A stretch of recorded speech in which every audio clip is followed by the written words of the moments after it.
Yuri do this for me. Trust me. Oh man. I really would. So yeah, like I said, Mike Hawk, you've approached two elf females who are just sitting down enjoying themselves, and one, like I said, turns to look at you with a smirk and go, "Hello there, barbarian. How are you doing?"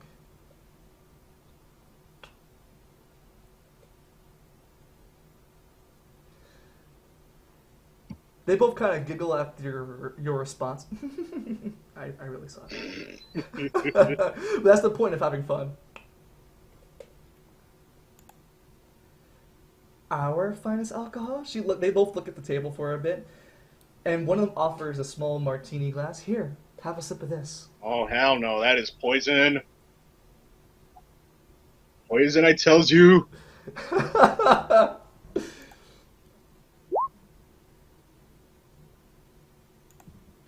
I chug it and Oh. smash the glass with my hands. As you chug the glass, you feel a sharp burning sensation hit the back of your throat immediately, and it goes down your esophagus. Please make a roll to see if you Ooh. resist the highly burning sensation of the alcohol running down your throat. Ooh. Oh no, just make a roll. 1d20. Brian, well, Mega Man, because he has his account here, he'll do it for himself. Just roll a 1d20. I already did. He has a third. Oh wait, never mind. Nope. He did his. Nope. Yeah, he Nope. did so. So as you down this drink and slap the glass against your head, the moment afterward, you feel the world spin all over. Your stomach's literally on fire, and you start coughing small fumes out of your lungs. You realize that this is the infamous. No, you're not dead. You realize this is the infamous drink known as the Elvish Tongue. It is a very powerful drink that very few elves can even handle themselves.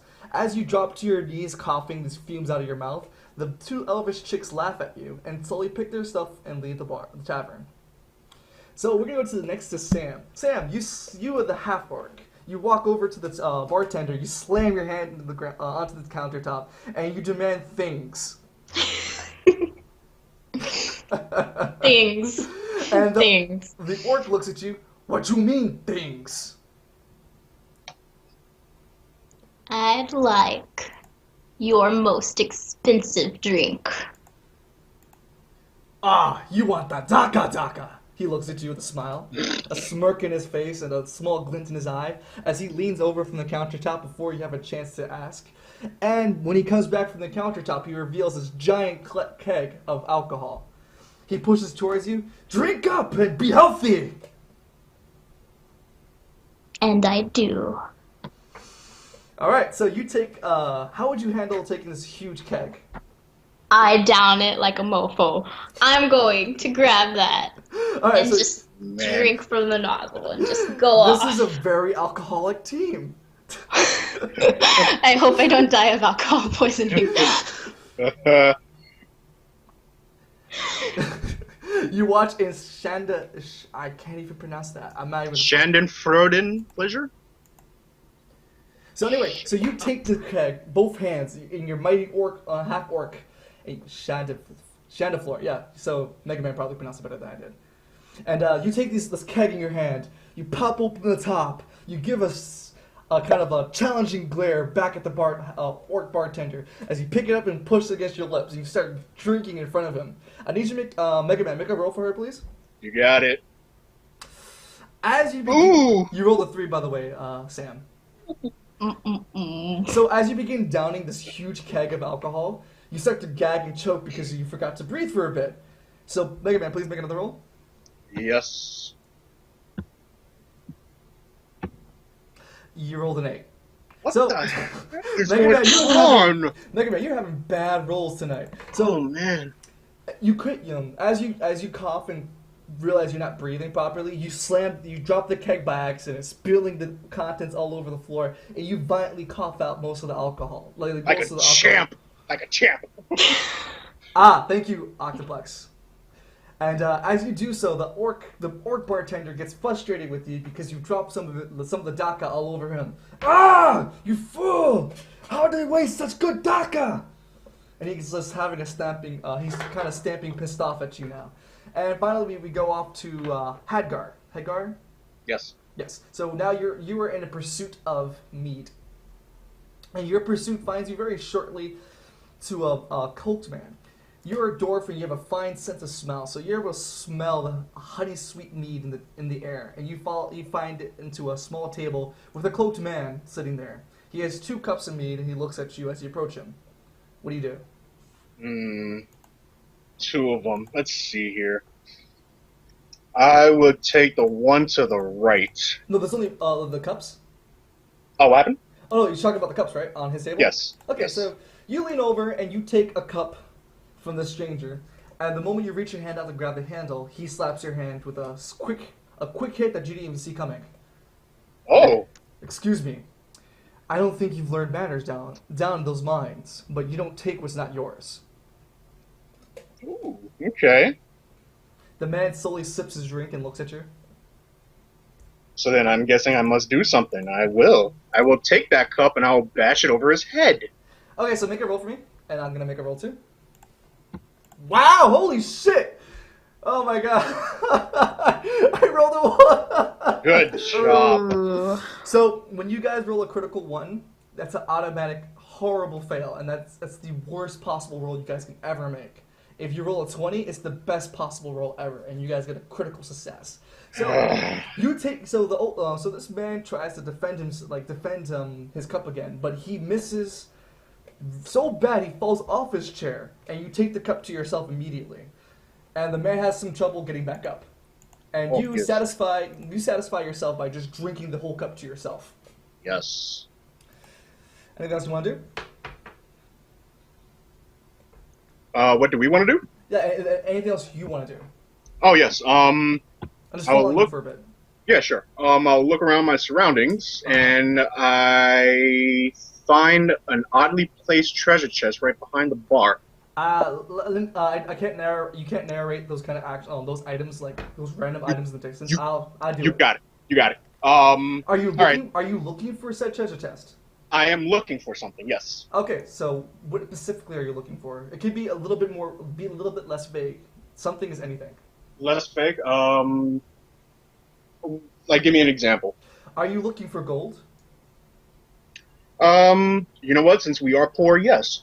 All right. So you go off to look for some gold, and I'm gonna go back to swing towards Octoplex. So Octoplex, your character has finally taken a couple of minutes to himself, and he's finally recovered from the elvish tongue.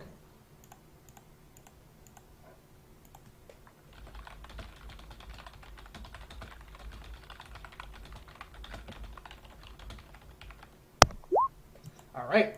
After going watching an old man getting beaten to hell and an orc who then placed. But wait. After watching an old man getting beat to hell by he's not an orc, he's a dwarf. Yeah. Who then proceeds to rob the place. Yes. So you caught myself. No problem. Well, I was asking chat, maybe, man. I want to see what chat's gonna tell me. Yeah, sure. You're fine, Toplex. Take your time.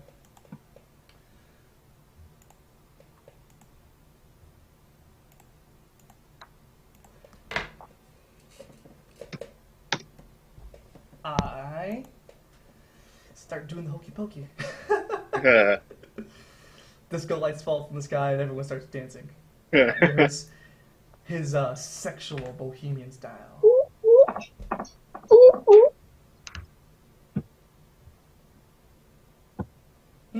Maybe you're Exxon. I move on to the other ladies. So let me make a roll to see if there are any other females within the bar. And there certainly is. There's one last lady at the bar. She's sitting on the countertop, or she's sitting by the countertop, and she's sipping her drink alone. And she's a elf herself. You can immediately tell she's an elf. She has these fiery red hair, and her eyes are this beautiful blue diamonds. She looks sadly to herself, and she's looking down into her cup.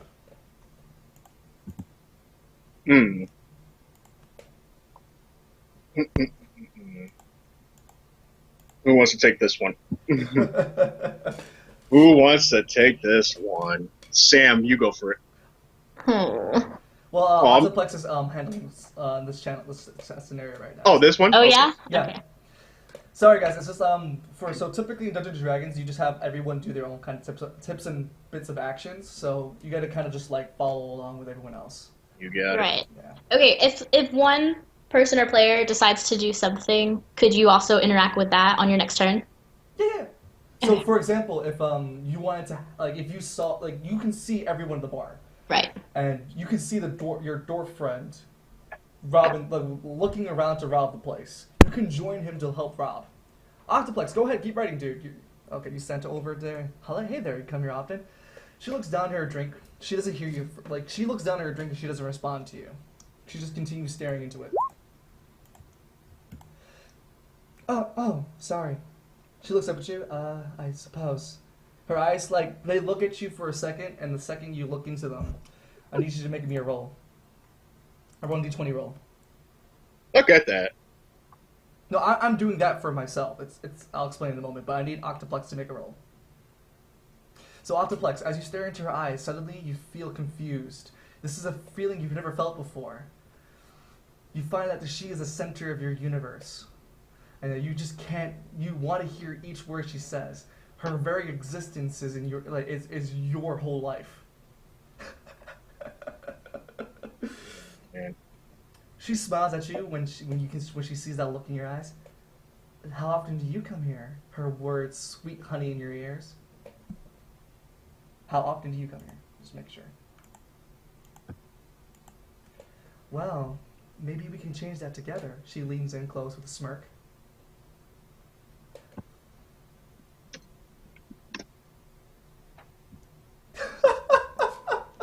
Okay, so I'll be right back with you. And we're gonna go to we're gonna go to Gur. Grr. So, Gur, you finally fixed yourself up. You finally stopped coughing with all this alcohol. By the way, guys, if you want a sense of time between each interaction with players, it's literally just seconds afterwards. So every action someone else does is just seconds after you're done with whatever you're doing. So it's not like a minute or two or something.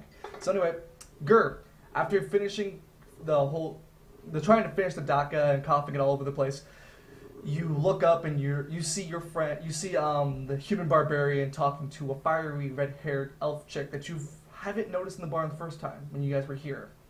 And to your right of the bar, you can kind of see your rogue dwarf friend kind of looking to rob the place. He has a devilish intent in his eyes. So what is your desire? I walk towards my dwarf friends who are looking, or at least kind of seem like they're about to rob the place.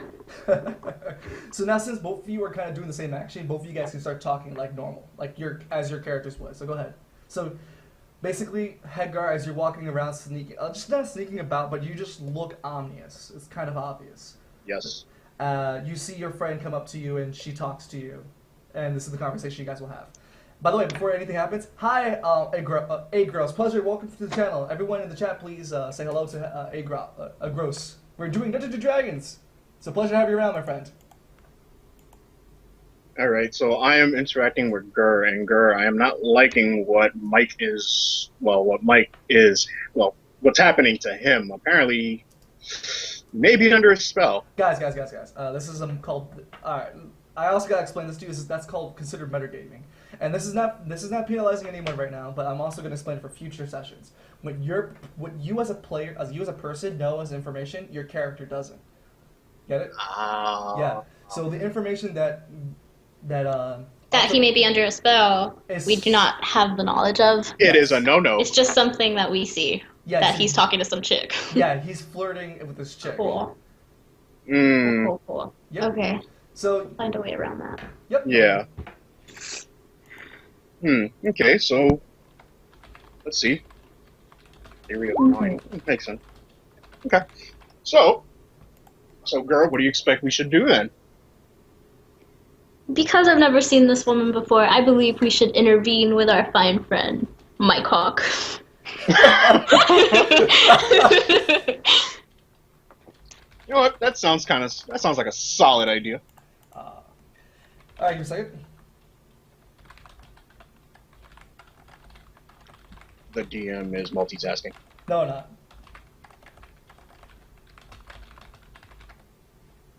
There you go.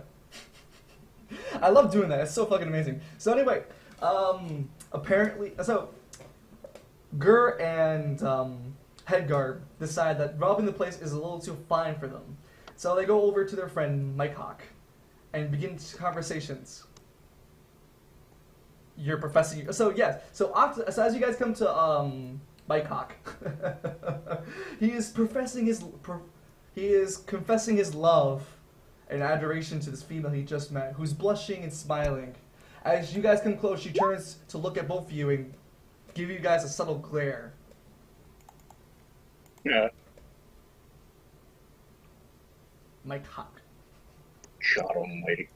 Go ahead, you guys are free for interaction. Oh, okay. Mm-hmm. So we're hearing him profess his feelings for this This chick, this This- red-haired elf chick, and this redhead elf chick. hey, thank you for the follow, Mm-mm.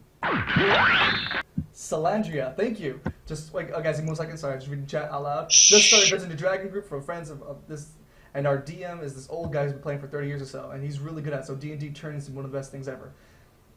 Both congratulations, man. I've been doing Dungeons and Dragons for about 5 to 6 years myself. 30 years, my God. Yeah, that's a long time. So congrats to that gentleman. So anyway, so sorry guys, that was just that. Anyway, like I said, I'll reiterate what happened. So as you guys get closer to this fiery red hair elf chick, she turns to look at you and she gives both of you a disapproving stare, and she turns back and continues to blush and swain over the words of Mike Hawk. Well, can I Mike cock block him? Of course, yeah. Do what you want, guys. Do what you want. Narrate. I will. Yes, I will Mike cock block him because something's afoot here. I don't like that glare. That glare is not looking good. So how would you Mike Hawk him? How would I Mike cock him? You gotta be kind of direct with that. Let's see. I will shove him, actually, and try to intervene. I will talk to the maiden myself. Alright, so Mike Hawk gets shoved in the bull. Where would you shove him? How would you, where would you shove him? I'm sorry, I want to narrate this perfectly. So where would you shove him? Sure. I will stick my hand in his face and just push him aside. So you push him aside, and you step up to the fiery red hair elf chick, and she gives you a very a disdaining glare. What do you want? And yeah, Mike Hawk says that he is too distracted by loveliness to notice that he's been shoved. Oh. Well, let's see here. What do I want? Well, I'm still waiting for my mead. I still have... Wait, no, I did drink that mead. Yes. Ooh, never mind. So, like I said, so she gives you the staining glare. She's like, what do you want? It's like, I want gold. I am looking for gold. Oh, man, that's a little... She looks at you for a bit. I don't think I could help you with gold. I was talking to the human barbarian over here, by the way. Do you mind? She acts in a kind of curtsy manner, but there's a subtle sarcasm behind it. I do mind. I am looking for gold. I'm sure you can find plenty of gold outside. Now, excuse me. And she places her slender hand on your shoulder and pushes you aside. Do you resist? I do. Go ahead. Roll, please. So your dwarfish shoulders are a little too much for her, and she just glares at you. What exactly do you want from me? It seems like you want more than gold. Whoops, that was nothing. Don't worry. By the way, Sam, you can jump in any one time you want. So if you want to chime in, go ahead. Okay. Right now, I'm just idly trying not to intervene. No, you can intervene as much as you wish. This is Dungeons and Dragons for sakes. Awesome. That's what you gotta do. How do I find you on Roll20? Because I added I made an account. That way I could be Yeah, okay. So same time as Octoplex, because over here it's a little delayed and I get lost. There you go. I linked you the invite to it, so just click it. It'll let you join the session. I started swooning from the chair she's sitting on. Ooh. So you just, Mike Hawk, while this whole argument's going on, he's just sitting there swooning for her. I can imagine, Mike Hawk, this really Fabio-looking barbarian with all his muscles chiseled and his long blowing hair, blonde hair, and he's just swooning like a little schoolgirl on his chair. Just, God. So I'm just waiting if there's anything you want to do. Yes, Gur. Is there anything you want to do? You don't have to Okay, wait for I'm me. trying to get up to date with everything. Oh, I see you, Sorry. I see you standing. You're fine. Hmm. So I'm just gonna do a small recap for everyone in chat in case people are back and forth. So our traveling group comprised of a half orc, a half orc fighter, a human barbarian, and a dwarf rogue. They're currently in this bar called the Kinky Black Cat, and nothing noticeable happened until the human barbarian had been charmed by an elf with sharp red hair, and now his traveling group is trying to is trying to see what's going on with their friend. Because usually he's the one who is the charmer. Something is suspicious. It's afoot. Go ahead, Gur, if there's anything you want to.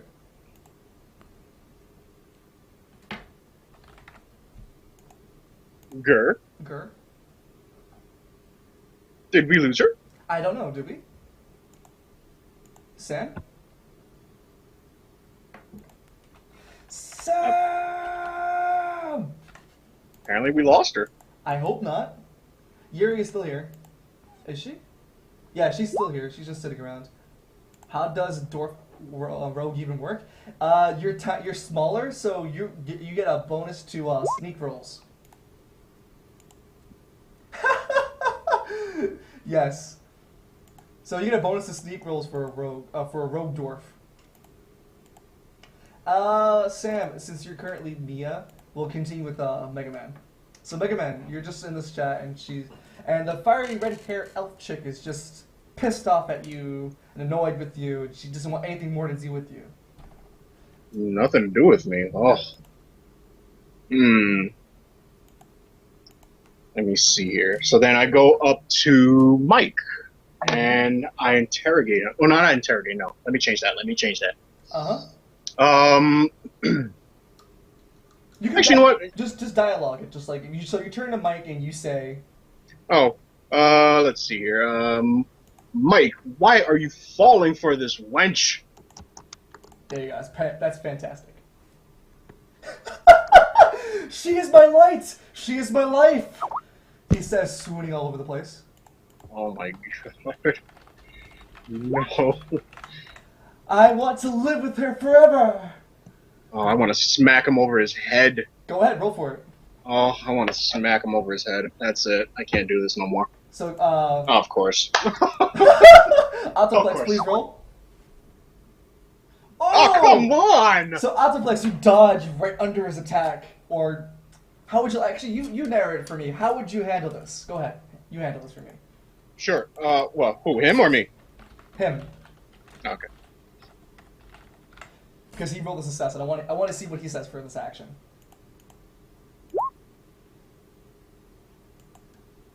He smacks me across the face with my.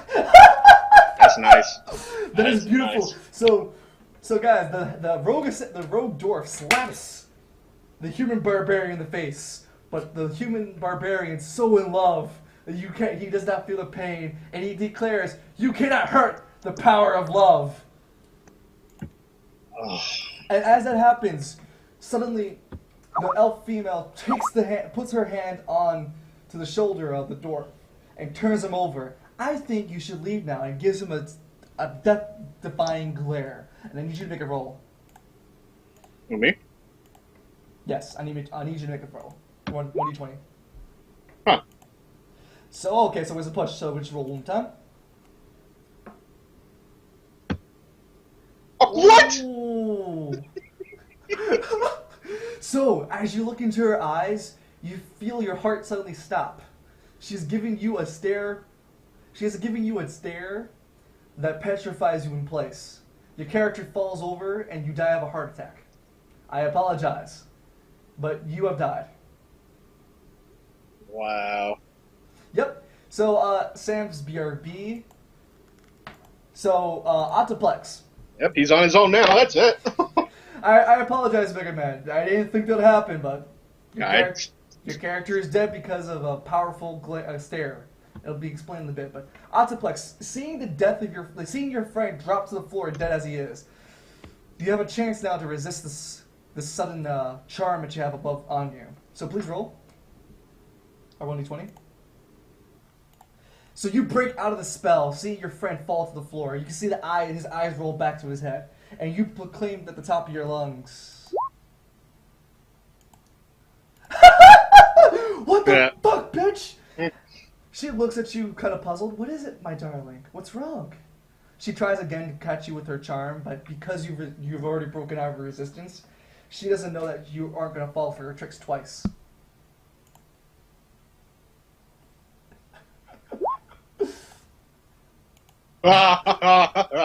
So as you slap her, she falls to the floor, and she first looks up at you tearing from the ground. Why would you hurt me? She tries one last time to seduce you. So go ahead, please roll 1d20. Come on, Mike. Come on. Ooh. Oh. Alright. So, I want chat. I'm back. Well, Sam's still here. Okay. I'm back. Welcome back, Sam. Yeah. To fill you in, Sam, Mega Man has died. Yeah, I'm dead. Oh my god.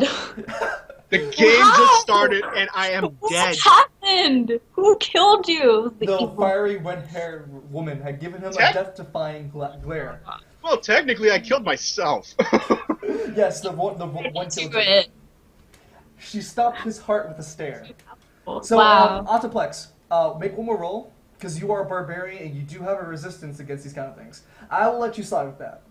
Don't worry, I'll let you slide for this. So you are a barbarian, you do have some resistances. I do know barbarians very well. So anyway, so you resist the final stare, the final charm. And, Gur, you just watched your dwarf friend fall to the floor dead. Dude, I'm angry, but also she's powerful. I think I'm gonna jet. I'm out of here. So Gur takes... I want to take... I'm sorry I didn't avenge you. Go ahead. So, Gur, as I understand, you want to take flight and leave the tavern immediately? I would also like Mike Hawk to leave with me. I think I will grab him and head out before another one of my friends die. So, Mike Hawk, do you want to resist this or what? Do you want to resist this? So Gur is trying to run. Resisting running? Oh, man.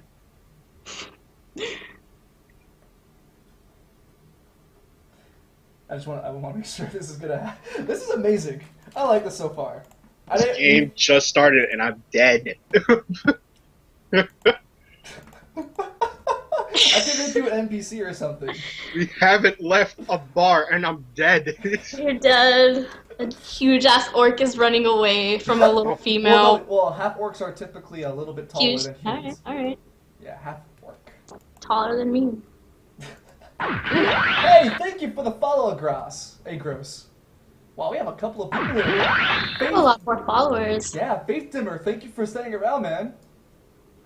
Wow, I didn't think Dungeons & Dragons Night would be this popular. Holy shit. What? Do this more often. Let that be a lesson to you. I'm not too sure. Are you running? Did you still run, or What are you doing? Let that be a lesson to you. Oh, okay. Phone guy, I want that to happen too. I want someone to pick up the dwarf corpse and